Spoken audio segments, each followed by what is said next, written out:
তাই ক্ষুধা তৃষ্ণায় জল পিপাসায় কাতর জীবন। বলো বলো বলো মন্ত্রী সেনাপতি সৈন্যগণ, কোথায় পাবো জীবনের জীবন?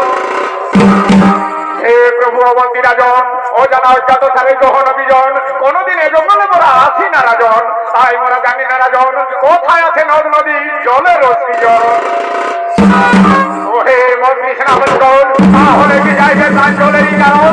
তোমরা সবাই বৃক্ষতলায় করা হবে গ্রাম, মন্ত্রী সহ যাবো আমি জল হতে চলে। ঠিক আছে মহারাজ, ঠিক আছে, আমরা সবাই বৃক্ষতলা বিশ্রাম নিচ্ছি। আপনি অতি শীঘ্র জল পান করে ফিরে আসুন। এসো এসো মন্ত্রী বিড়ালাক্ষ, আমরা অবিলম্বে জলের সন্ধানে গমন করে